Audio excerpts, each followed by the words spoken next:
the Fed went from cutting rates to zero and injecting a whole bunch of stimulus into the economy due to COVID to the fastest period of hiking rates in multiple decades.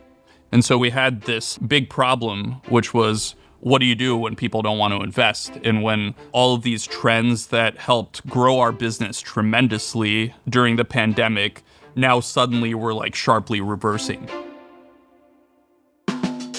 Welcome to Crucible Moments, a podcast about the critical crossroads and inflection points that shaped some of the world's most remarkable companies. I'm your host and the managing partner of Sequoia Capital, Roelof. Botha. Founded in 2013, Robinhood single-handedly transformed stock trading from a cumbersome, expensive process to a free, mobile-first experience geared toward a new generation.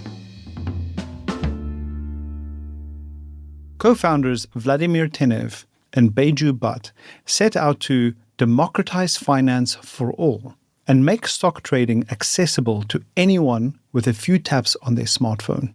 But their journey would entail harrowing challenges, many of which took place under the harsh glare of the public eye. From the meme stock phenomenon and ensuing backlash to reinventing itself amid a market meltdown, Robinhood has had to prove itself again and again.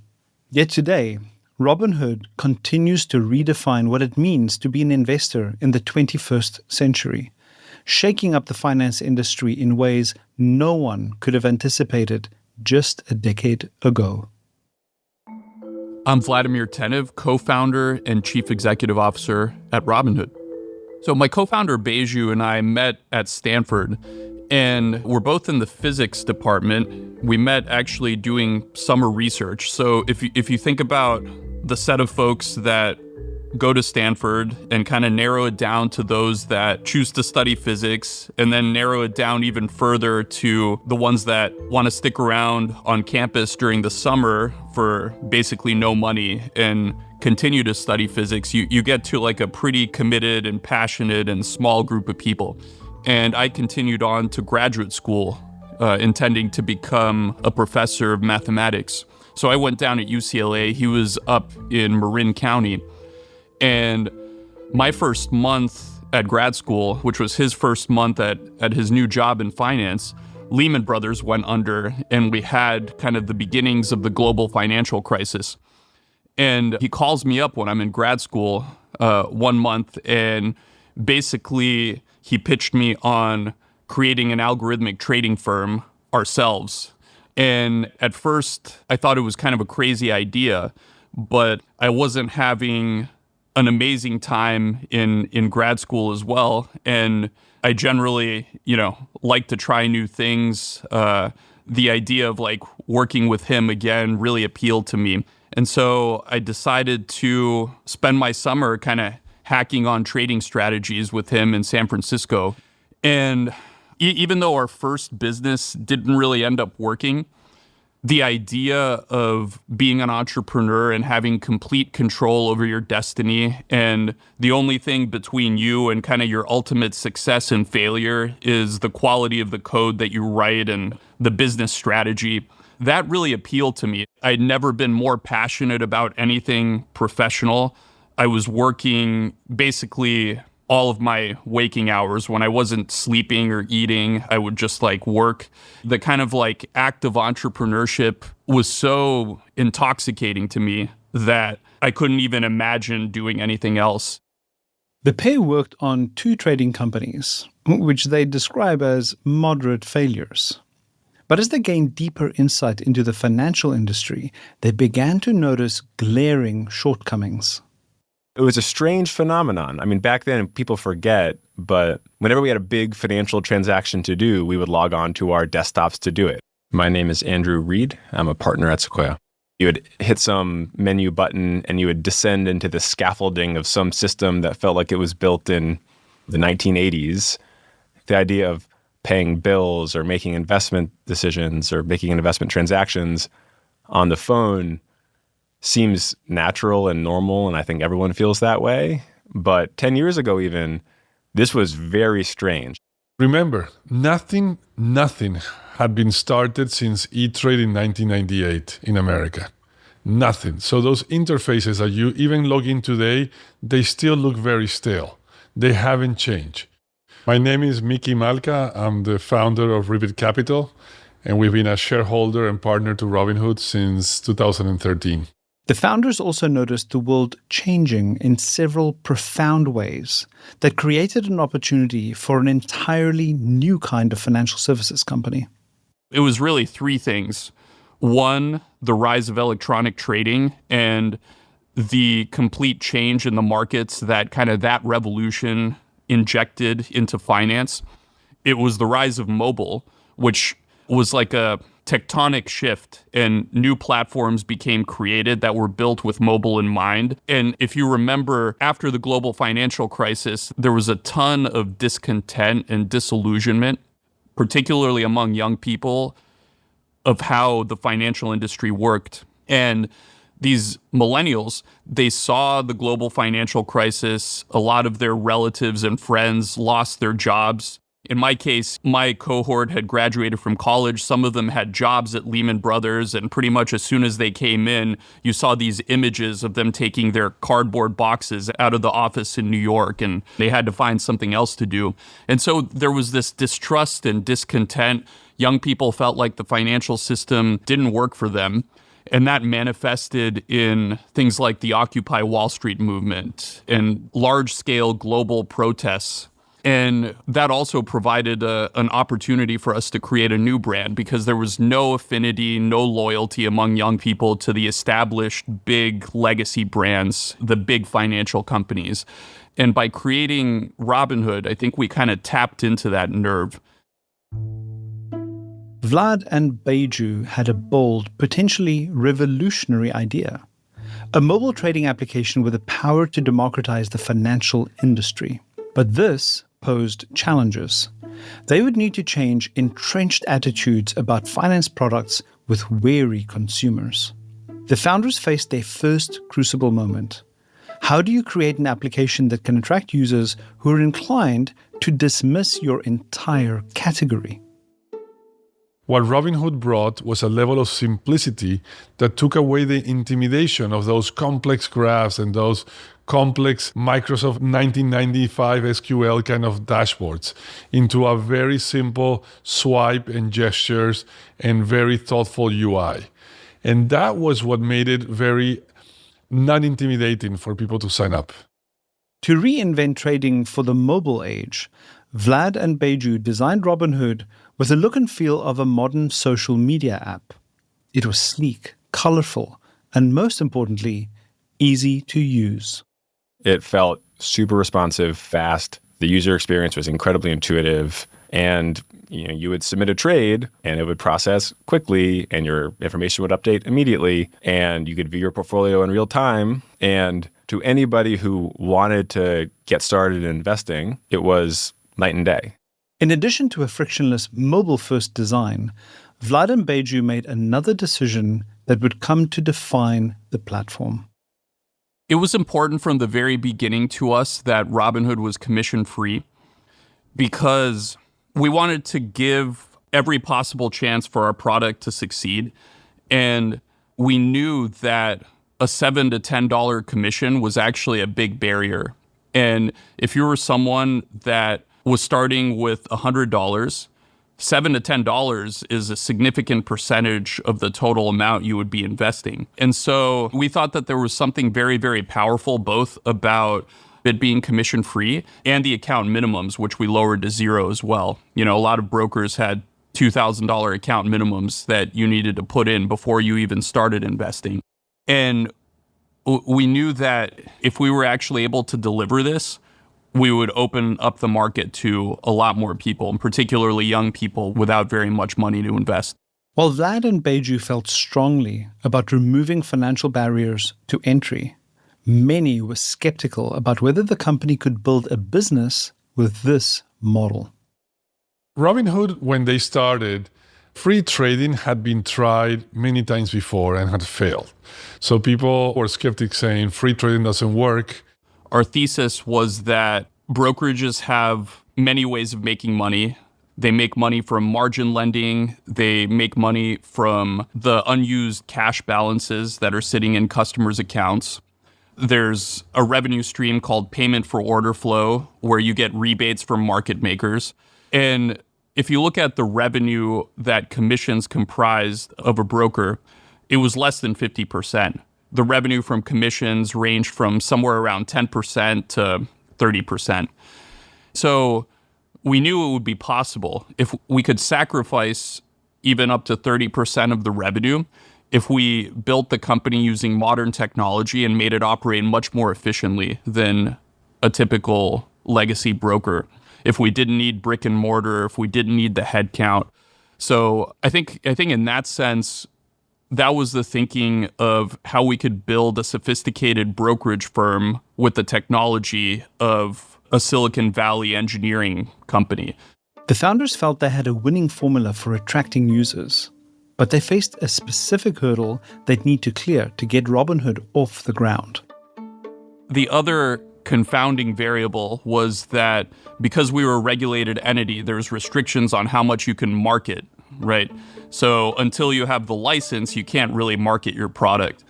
The conventional wisdom of Silicon Valley at the time was that you would actually launch what's called a minimal viable product, and you would try to get customer feedback.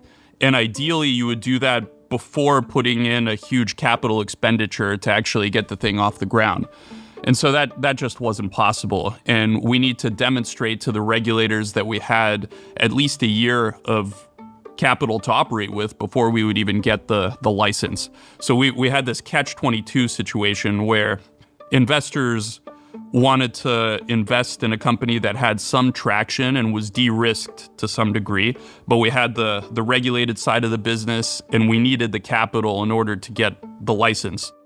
We ended up having to get super creative. There were not many people doing financial services back then. Fintech was not a thing. And we heard that there were these two kids from Stanford doing this company around it. And I was having lunch at a sushi place here in downtown Palo Alto. And on the table next to me, Vlad is pitching to an angel investor. And I get to listen to the pitch while I'm having lunch with somebody else. I was paying more attention to his pitch than to our lunch. And so I came back to the office and said, we got to go meet these guys. And that's how we met them super early. What made Vlad and Beju an attractive team to partner with was their love for the space. They truly went really deep in understanding how could they make this happen. They was not just building an app like hey, I'm going to build an app. That was the era where people were just building apps for the sake of saying that they have a mobile app. We took all pitches. We pitched everyone we could find. We knocked on 75 doors, 75 investors, probably much more than that. We scratched and clawed. We committed to not paying ourselves a salary until we got the approval because we wanted to demonstrate, hey, if this business doesn't eat, we're not going to eat either. Backed by VC financing, and with its brokerage license in the works, Robinhood began to look for ways to generate interest with consumers. We knew that there would be a significant period of time between when we actually got the license and we could onboard our first customers because there was a lot that needed to be built, and the stakes were much higher for a financial product. You know, when you're dealing with people's money, you had to make sure things were much more buttoned up.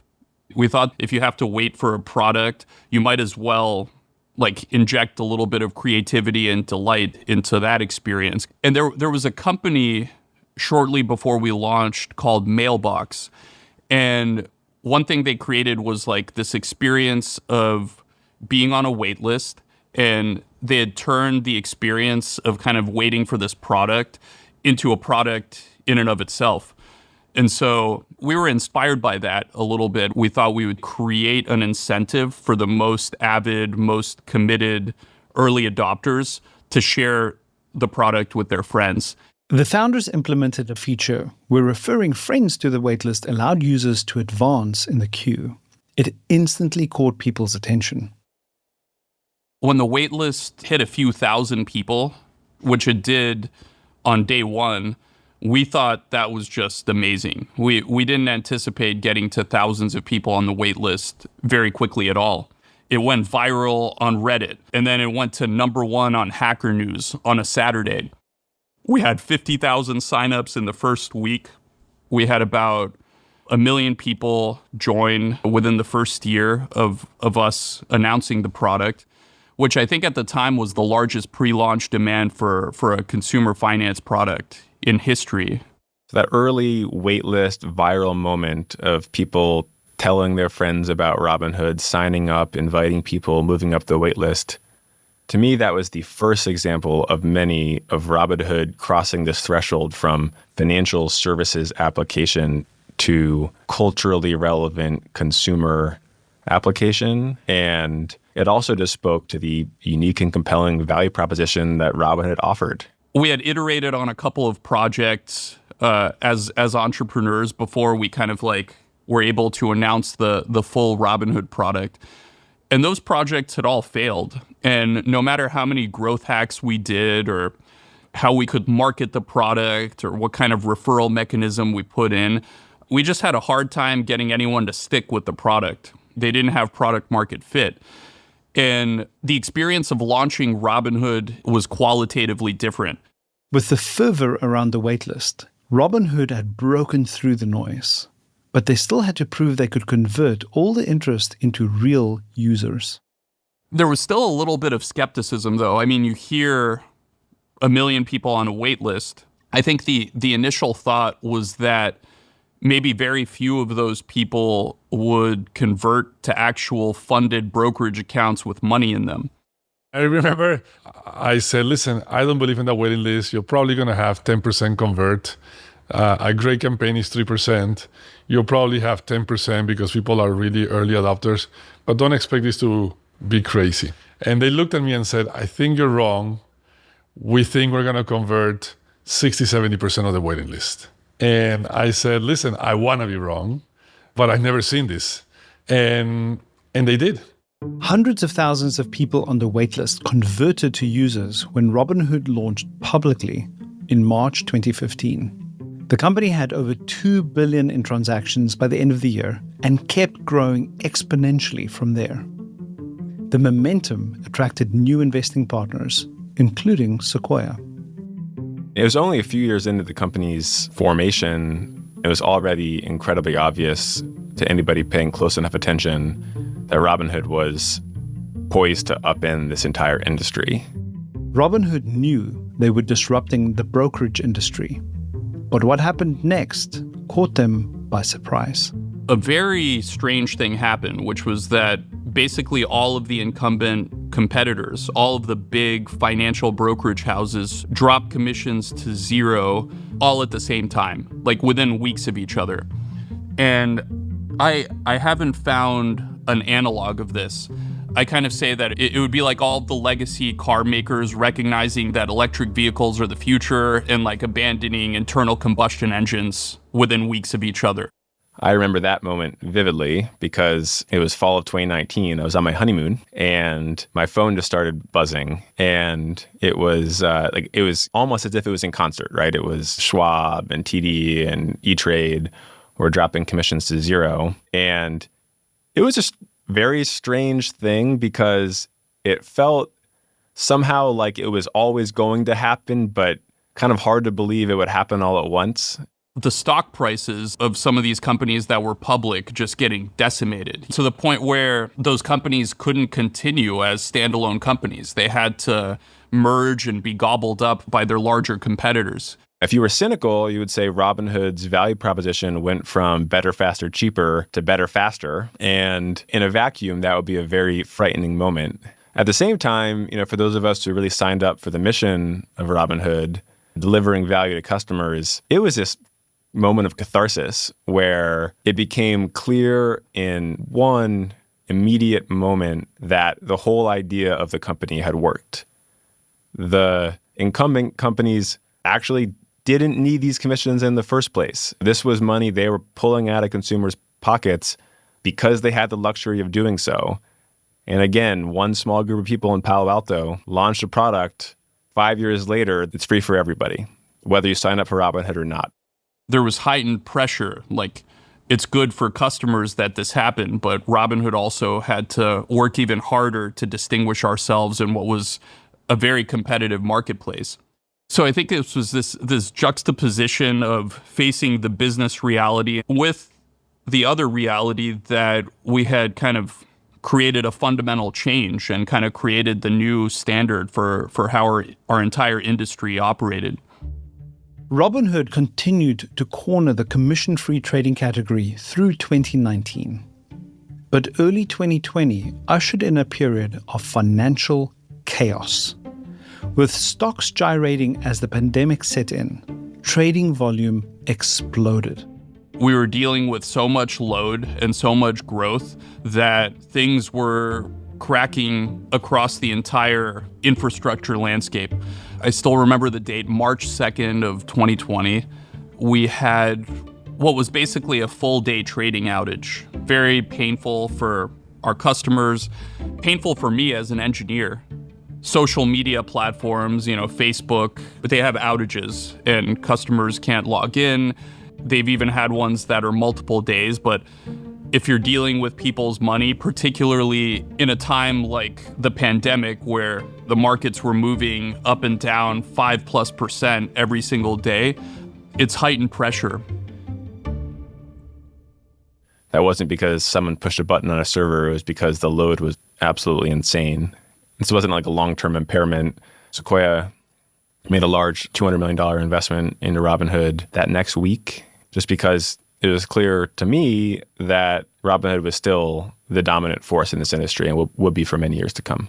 And basically what we had to do was we put all of our best people, our best resources on just making sure that we could scale our systems from clearing to trading to really everything.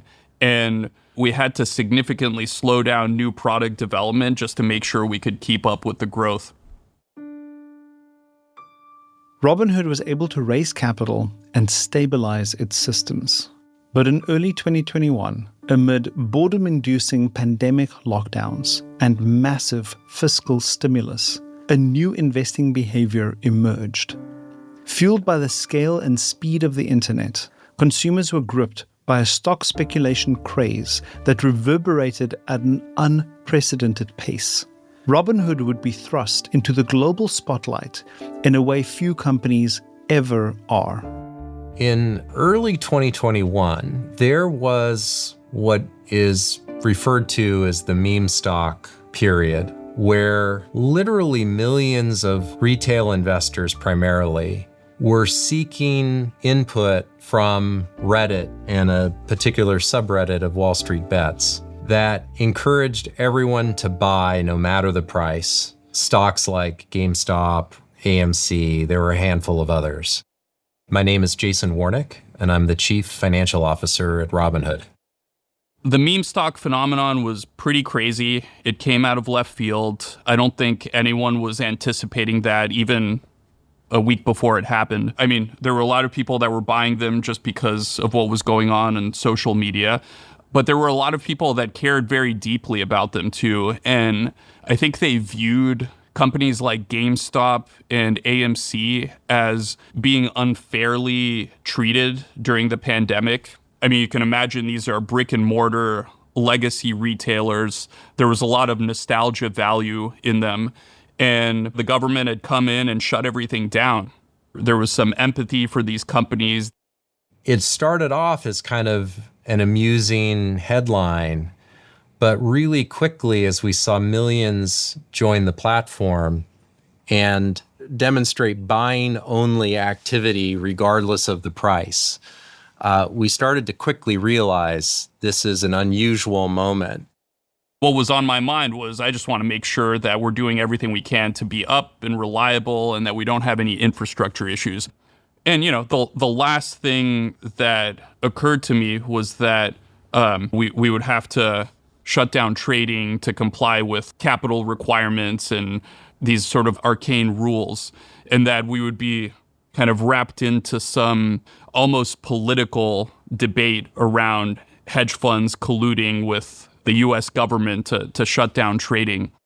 The stock market met the internet in a way that nobody could forecast. And it created this incredibly intense moment where Robinhood found itself at the epicenter of front page news. In the early morning hours of January 28th, 2021, the NSCC, an organization that oversees clearing, settlement, and risk management for brokerages, demanded Robinhood post $3.7 billion in cash reserves to mitigate the risk of meme stock trading activity on its platform. It was an unprecedented number. Basically, the way that these capital calls are delivered are through automated files that kind of get sent in the middle of the night. And there was a file that was sent that was received by our operations team, and it had $3 billion collateral call on it. And up until that time, the total amount of capital that Robinhood had raised was in the hundreds of millions. The first I heard about this was from a phone call in the middle of the night. Most nights my phone's on mute, and so I'm really grateful that for whatever reason I had unmuted my phone and was awoken. It was probably 2:30 or so in the morning. I remember getting a phone call from Vlad early in the morning. Had to be before 5 in the morning. And an entrepreneur should always know who is the first person they call when the shit hits the fan. And that phone call is one of the most important phone calls that you gotta be able to do, because that phone call is not about judging. It's not about criticizing. It's about having a mindset to enter into action. That set off really probably 3 to 5 days of just nonstop work and response from the team across the company.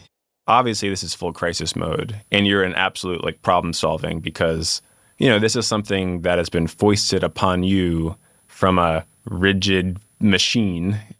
We got on the phone as a leadership group and brought together experts in the area to first understand what was the request that we were receiving and decide on how to respond to the NSCC about this collateral call.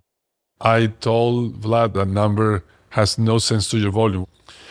And I said to him, listen, let's divide and conquer. Have your team call them back and says, you do not agree with the number. Don't accept it.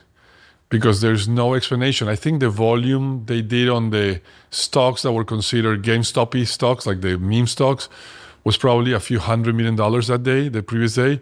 So why would you have to post collateral for 10 times the trading volume? The collateral had no rational sense to any metric of any time in history asked by a regulator, ever. I said, go and fight it, don't accept it. While Robinhood, I think, got the lion's share of the press, we were not alone in this. Other brokerages we were hearing were also experiencing this same level of collateral call. And then I remember seeing Vlad, and Vlad is and was one of the steadiest hands I've ever seen. Robinhood worked the phones with the NSCC, trying to lower the collateral requirements, while Micky, Andrew, and others looked for emergency capital. I think what ended up happening was the collateral requirements were subsequently lowered. I think the NSCC applied discretion. Vlad was saying, hey, they're revisiting the number. It may not be 3, it may be 1.2 or 1.5. And at the same time, I remember I called our bank CEO for Rivet, which was Silicon Valley Bank, Greg Becker. I woke him up and said, Greg, how many times have I asked you for a favor? And he says, this is the second time in 10 years. The first time was really expensive. What do you need? I says, we need to wire $500 million of our money to Robinhood in the next 4 hours. He says, you what? And to their credit, we worked for the next 4 hours, and by 9:30 in the morning, we had a green light to wire $500 million to Robinhood. We took that $500,000 to $1.2 billion by 10 something in the morning. But the team didn't feel they were in the clear yet. We just didn't know what was going to happen the next day or the day after. We just had no idea. And they wanted to sleep better at night because imagine you're running on fumes, you're opening millions of accounts, you're serving millions of customers, meme stock mania, crypto mania, too many manias at the same time. Something else could happen. Let's have excess capital. We wanted to make sure we were in a position for that to never happen again. And that's what really kicked off the fundraising that happened over the next few days. And we ended up raising a couple of $1 billion. I think it was between 3 and 4 billion at the end of the day, just so that we would have plenty of headroom and cushion to open it up in the future. Robinhood managed to raise a $3.4 billion war chest in days, a multiple of what it had previously raised in its 7 years of existence. But the public backlash was only beginning. Ultimately, the collateral requirements were met, but in order to comply with our clearinghouse deposit requirements, Robinhood Securities, which was the clearing firm that we created, had to restrict opening new positions in a whole bunch of stocks, including GameStop. What everyone was worried about on the operations team was what's going to happen the next day, or if this trend of exponential growth continues and people keep piling in on a global level into a small handful of names, are those requirements going to get into the tens of billions, hundreds of billions? And so ultimately, it was kind of planning for the future that led to us to enact trading restrictions on these names. And that was very painful. It was very painful for us. I mean, no doubt it was painful for customers as well. When Robinhood took down the buy button on a handful of stocks, including GameStop, it elicited a really visceral reaction from our customers. There was a feeling that every point that GameStop stock went up was, hurting the man and helping this company that people felt love and nostalgia for. And there was a feeling that by restricting people from buying the stock, but allowing them to sell the stock, that this was unfairly depressing the price of GameStop or AMC. The restrictions on buying meme stocks sparked public outrage. A conspiracy theory took hold that Robinhood had been pressured by hedge funds who were shorting GameStop's stock, a narrative that spread in the media and among some politicians. Vlad and other industry leaders even had to testify at a congressional hearing to explain what had happened. You don't study for this. You don't read books about this. You are not prepared for something like this. You are not prepared for the pressure of Twitter hating you, Twitter having conspiracy theories, Reddit believing that you have an evil plan and you are Darth Vader, for threats, for death threats, for the worst of the worst. Those things psychologically take a much bigger burden and they take a long time to heal, because you're trying your best to serve your customers with a promise that you had when you started the company, which is democratize financial services for all. I think fundamentally they felt betrayed. And it was a horrible feeling to have as a leadership team, knowing that customers felt so betrayed. And it was an incredibly complicated storyline to articulate on why did Robinhood have to do that. That was an incredibly intense period. And this was much deeper than a PR crisis. There was challenges with trust from the user base, from the customers, from the community. I thought that this was not going to fall in the laps of Robinhood as their fault, but it did. And I missed the mark. The world, the congressmen, the senators, the media, everybody turned and point the finger to Robinhood as the blame of this. It was obviously an incredibly negative press cycle. They made movies about it. Navigating through that, I think, created a huge amount of loss of trust in the company by some of its core users. Vlad went on a big tour thereafter to try to really provide transparency to customers on exactly, we got this deposit requirement, here's what we had to do, to explain the company's problem solving in that incredibly challenging circumstance. Then there was this narrative of collusion with hedge funds that we had to make sure that we dispelled. So I was just like trying to put myself out there a lot more. And I'd always been a very heads down person, like focus on the work. I didn't really do a ton of media or podcasts. But I think at that time, it was clear that I needed to do more. And even though it was uncomfortable and it wasn't the most fun topic, customers were just confused and the public was confused. Maybe they'd heard of Robinhood for the first time with GameStop and AMC and in this controversy. So I had to put myself out there a lot more and do a lot of uncomfortable conversations just to kind of clear the air about what had happened. It was a trying time. I was really pleased with the way the leadership team stuck together and responded, but it was exhausting, exciting, it was scary, and it was super disappointing to have disappointed our customers that way. We ended up pushing for industry changes, including lowering the settlement period that's required of trades. And that ended up becoming law. And now, in terms of communicating with customers, both for me personally and the company, I think we're much better at it. And we're sort of more comfortable in our own skin as a public company and me as an individual. So even though it was painful, I think it was a very valuable process of maturation that it kicked off in us.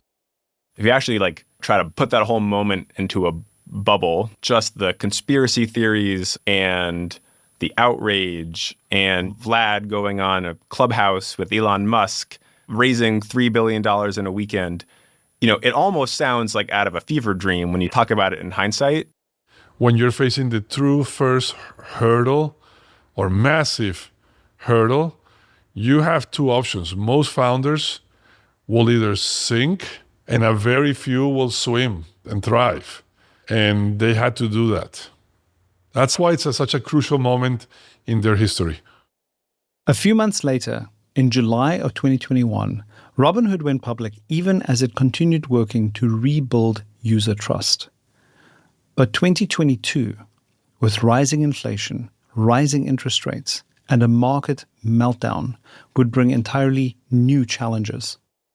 The Fed went from cutting rates to zero and injecting a whole bunch of stimulus into the economy due to COVID to the fastest period of hiking rates in multiple decades. And what typically happens when rates go up is investing in stocks and other risk assets becomes less attractive.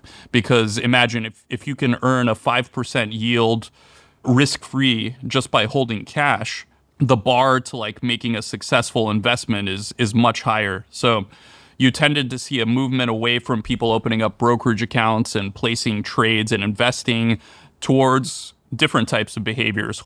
Robinhood, basically since our founding, was focused on being the best place for people to get started investing. And so we had this big problem, which was, what do you do when people don't want to invest? And when all of these trends that helped grow our business tremendously during the pandemic, now suddenly we're sharply reversing.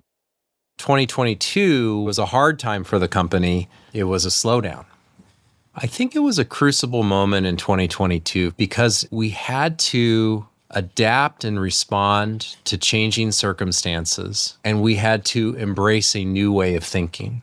There is exhaustion, a fear of making decisions because you were being scrutinized for so long on everything that you did or said or didn't do or didn't say.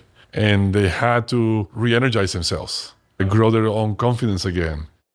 I think it was a very useful exercise to kind of step back, almost like manufacturing an out-of-body experience. So if you were a third-party observer that was observing yourself in action, kind of running the company and making your decisions and doing the day-to-day, what would you say? And are there things that perhaps we're holding on to as leaders? Trading activity declined sharply as inflation fears took over, and nearly half of Robinhood's users left the platform from the frenzied peak of 2021. It was the kind of crucible moment that calls for reflection and reinvention. One of the pieces of advice I remember is any company that successfully navigates a downturn does it by strengthening the core of the business. So you have to find, if you don't know what the core of the business is, you have to find it, and then you have to strengthen it. And the observation that I made at that time was the core of the business was active traders. So it wasn't novices, but it was actually folks that maybe had become more sophisticated, advanced users, trading things like options, advanced equities. The advanced active traders were the resilient piece of our business. And that's because, they're sophisticated enough to have strategies to deploy when markets are moving sideways or even coming down. And so they tend to be more resilient, and they tend to continue to trade even when markets are not going up. When we looked at our business in 2022, what we realized was the more active and sophisticated a customer was, the less happy they were with the service. And when we kind of deeply understood this, we realized it was a 5-alarm fire. I mean, if you think about any business, your most engaged active customers should be the ones that are happier with the service. But in our case, we had kind of the opposite effect. We basically were not building for those customers. We were building for first-timers, but we had never triangulated toward this important customer base. I think what we didn't really realize was that by making Robinhood available to everyone, it would also become a platform that was desirable for more active and sophisticated traders. I mean, they too see the benefit of no trade commissions and access on the mobile phone. And I think one of our early missteps is our failure to really recognize active traders as an important constituent. And what happened was, during a downturn, that ended up in us remobilizing the company, essentially refounding the company towards active traders as the core constituent. Along with prioritizing active traders, Robinhood also worked to diversify its product offerings beyond equities trading. Now, customers are engaging with us in a variety of ways that just wasn't available before. There's retirement accounts. We have approaching $10 billion of customers invested in retirement savings through us. We have high yield cash sweep balances where customers can earn industry-leading return for their uninvested cash. Securities lending, which is a great way for customers to augment the yield that they have on their investments, and so on. And as we continue to diversify the way that we serve our customers, this naturally leads to more revenue streams for the company and a stronger financial footing. And we're, as of last quarter, now up to 8 business lines that have revenue run rates that are over $100 million. That is a recipe for really strong financial positioning going forward. As they normalized their operations, they sort of went and talked about, how do we serve the millennials, our customers? Because guess what? The founders and the management team are millennials. That's their age. And they have to have retirement accounts for their kids and have all these products and care about high yield interest where before they didn't, because you were all in on stocks every day. So the evolution of the product stack is also the evolution of the team as they've aged in the middle pack of the millennials. So when they say they're going to serve the millennials with all the financial products, they mean it because it's them. They're serving their own generation. Fast forward to 2024, and the stock's gone from $8 a share to 24 or wherever it is today. And it wasn't the decisions of 2024 that have caused the stock to triple. It was the decisions of 2021, 2022, 2023, the hard work, the cultural resets, the trust building, the focus on customers and on products. In 2022, when we were in the beginning of this strategic shift, it was a very harrowing experience. And yeah, it was definitely a different type of challenge. If you have to refocus your business and move a lot of resources and focus on a new type of customer, there was a lot of uncertainty, and it took a lot of conviction and just a ton of hard work by a lot of amazing team members to successfully navigate that. The strategy worked. Robinhood has continued to set new revenue records in 2024 despite having fewer users trading than in the height of meme stock mania in 2021. Robinhood today, compared to the first time I met them, it has the same core DNA. They truly still want to democratize financial services with very big differences from back then. They're understanding that this is a long-term game, not an overnight sprint. Robinhood's legacy is not yet written. I think they have earned the right to keep playing. And I think the legacy will be written when the millennials retire. And we are still 25, 30 years away from that. I think Robinhood has positioned itself now as an extremely valuable company, not because of hype or a high multiple, but because of lots of profits and a quality long-term business.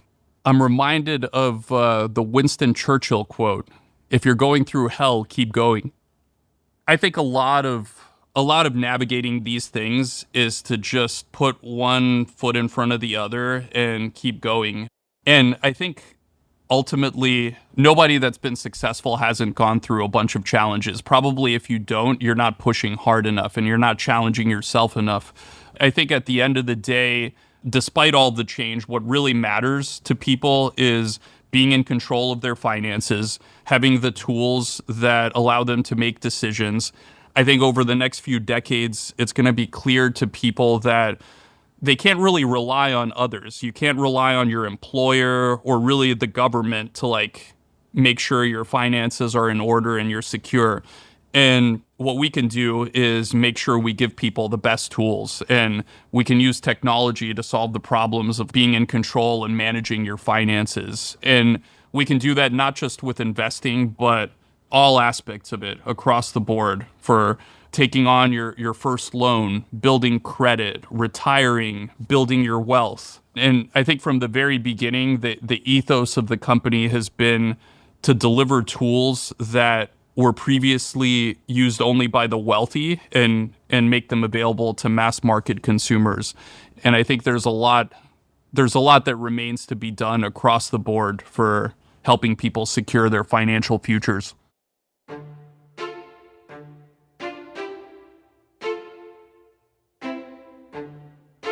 This has been Crucible Moments, a podcast from Sequoia Capital.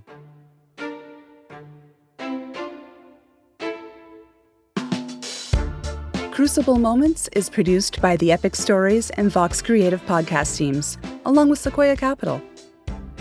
Special thanks to Vladimir Tenev, Jason Warnick, Micky, Malka, and Andrew Reed for sharing their stories. Incidental audio created by 11 Labs, a Sequoia partner.